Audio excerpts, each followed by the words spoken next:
all that's within me, bless his holy name. What a joy it is to be here today for this auspicious occasion. One of my dear friends who I've learned to appreciate over the years. We met in a very obscure manner. Every time I stand in this place, I talk about what happened to me, how we came to know each other. I was at that time pursuing a young lady from Pentecostal Temple, and she was singing out on Van Dyke at one of the churches at the time, and I came to hear her sing. And after leaving the church that evening, it was snowing outside, and I came out to get in my car, and there was no car there. And of course, I forgot I was on the east side.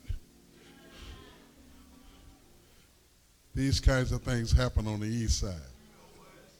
I came out and I saw where my car left the curve, and the first thing came to my mind was to follow the tracks.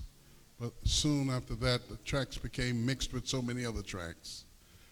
I decided, well, it's no use in trying to follow where my car went.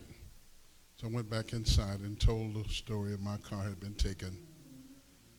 So Bishop Johnson, at that time was Pastor Johnson, took me in his car to take my problem to the police department, and he drove me around, and we became friends after that.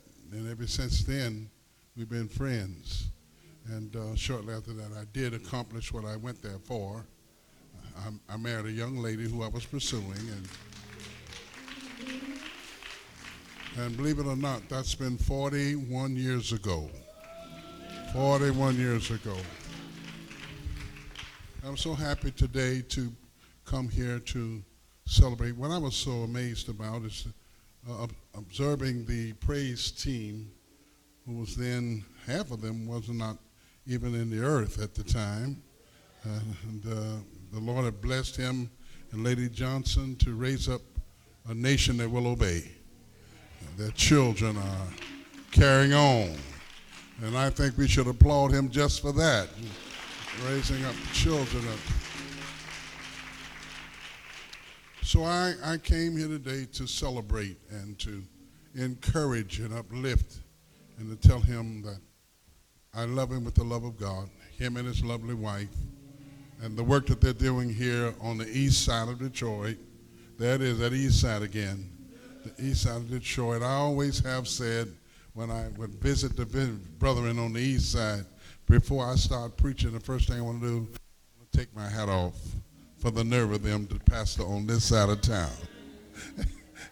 And so I still salute you today that you're doing a wonderful job. And ever since we walked into church on Cadillac, I believe it was on Cadillac, we first walked in, marched into his work on Cadillac, and I was there.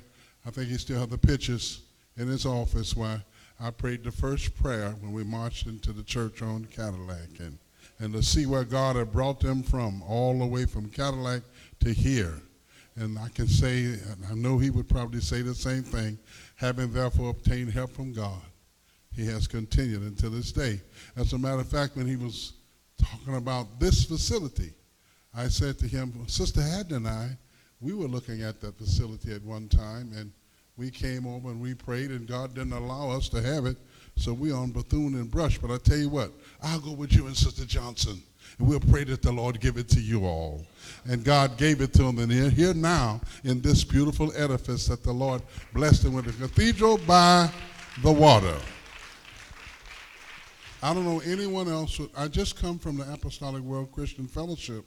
We've been in session all week long, and I was sitting in my room. I says, now, Bishop John working out of the box. Now, that's how he is, though. Who ever heard of him having a service on the Saturday? I said, but if I stay in Indiana and get up Saturday morning to come 9 hours, I will arrive in Detroit right at the time of his service. So I said to my driver, we have to leave today. So I wasn't in the service on last night because I wanted to be here today.